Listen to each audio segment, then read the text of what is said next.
remaja ini tega buat mengakhiri hidup anak kecil cuma karena terinspirasi sama Slenderman. Remaja yang menjadi pelaku pembunuhan bocah berusia 6 tahun sering menggambar perempuan yang bersedih. Pelaku juga menggambar tokoh Slenderman. Jadi peristiwa ini itu dilakukan sama seorang remaja yang masih berusia 15 tahun yang kita panggil aja dia NF ya. Kita samain namanya karena ya dia tuh masih di bawah umur.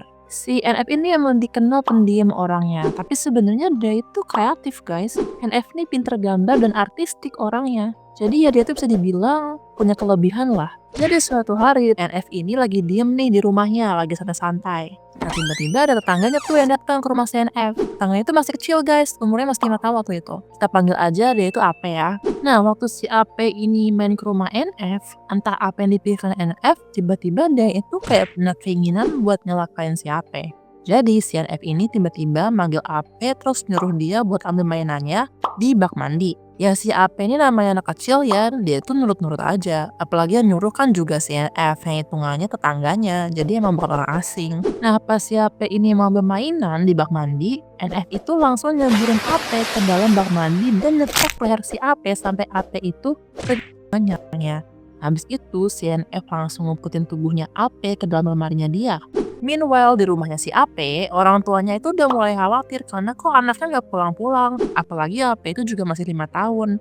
Akhirnya mereka itu lapor ke ketua RT sana dan karena mereka tahu AP itu sempat main ke rumahnya NF, orang tuanya nyariin ke rumah NF sama si PRT dan beberapa warga. Mereka juga sampai periksa ke dalam kamar NF dan mereka nggak nemuin AP di sana. Ya padahal si AP itu masih di dalam lemari ya. Besokannya NF ini bersikap kayak biasa guys. Dia bangun, mandi, pergi sekolah. Nah, tapi di tengah jalan dia itu malah pergi ke kantor polisi dan bilang ke polisi kalau misalkan dia itu udah mengakhiri hidup orang. Dia itu jujur banget dan bilang ke polisi kalau dia tuh kayak, iya aku udah bunuh orang, itu mayatnya di lemari aku. Bener begitu polisi pasti ngecek dong. Dan bener emang ada AP di dalam lemari itu. Orang tuanya AP pasti langsung histeris ya waktu kita tahu sama polisi karena mereka tuh nggak nyangka NF bisa setega itu sama AP. Di situ NF itu langsung ditahan di LPAK Cinere. Nah akhirnya NF ini ditanya-tanyakan sama polisi kayak kok bisa kamu bunuh orang? Terus NF itu bilang kalau dia itu terinspirasi sama film horor dan thriller yang dia suka tonton. Filmnya tuh The Slenderman sama Chucky guys. Terus NF ini pas diperiksa tuh kayak tenang-tenang aja, kayak nggak ada takut atau at least nyesel lah gitu. Itu nggak ada sama sekali. Bener-bener tenang dan dia tuh bahkan bilang kalau dia tuh puas sama apa yang udah dilakukan. Karena ngerasa nggak wajar, polisi tuh akhirnya bawa NF ke rumah sakit jiwa buat diperiksa kesehatan mentalnya. Tapi malah si polisi itu dibikin kaget dengan kondisi NF yang ternyata habis jadi korban pelecehan seksual dan waktu itu lagi hamil guys.